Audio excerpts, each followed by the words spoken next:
मित्रांनो, आपण सगळे अत्री अनसूया होऊ शकतो का? हो, नक्की होऊ शकतो. अत्री म्हणजे एकाग्रता. आज आपले मन विखुरलेले आहे. मोबाईल, चिंता, पैसा, स्पर्धा. मन एका क्षणात 100 ठिकाणी धावते. पण जेव्हा मन एका ध्येयावर स्थिर होते तेव्हा अत्रितत्व जागृत होते. आणि अनसूया म्हणजे निर्मळता. आज आपल्या तुलना आहे, मत्सर आहे, द्वेष आहे. पण जिथे मत्सर नाही तिथे अनसूया जन्मते.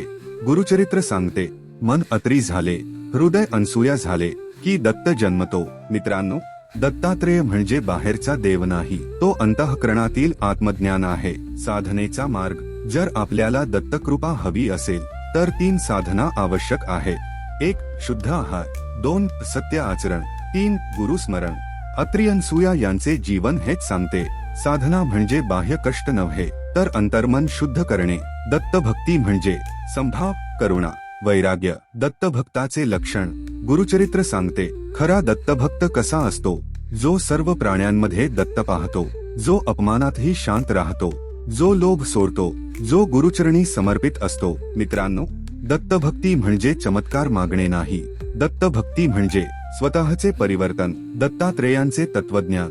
दत्तात्रेयांचे तत्व अत्यंत अद्वैत आहे. ते सांगतात, तू शरीर नाहीस, तू मन नाहीस, तू बुद्धी नाहीस, तू शुद्ध चैतन्य आहेस, जे जन्मत नाही, मरते नाही, बदलत नाही, तेच तू. मित्रांनो, हा आत्मज्ञानाचा सर्वोच्च बिंदू आहे. अध्यायाचा सार.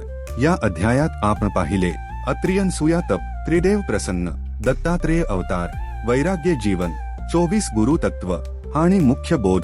निर्मळता, एकाग्रता, आत्मज्ञान. अंतिम समारोप. मित्रांनो, दत्तात्रेय अवतार ही केवळ कथा नाही, ती साधनेचा नकाशा आहे. आपण जर अत्रीसारखे एकाग्र आणि अनसूयेसारखे निर्मळ झालो तर दत्त आपल्यातच प्रकट होईल. पुढील भागात अध्याय 4 आपण पाहणार आहोत दत्तात्रेयांचे बालचरित्र आणि योगमार्ग. जर तुम्हाला गुरुचरित्राचा हा दिव्य प्रवास आवडत असेल, कमेंटमध्ये नक्की लिहा. दिगंबरा दिगंबरा श्रीपाद वल्लभ दिगंबरा चॅनलला सबस्क्राईब करा आणि हा व्हिडिओ दत्तभक्तांपर्यंत नक्की पोहोचवा. धन्यवाद.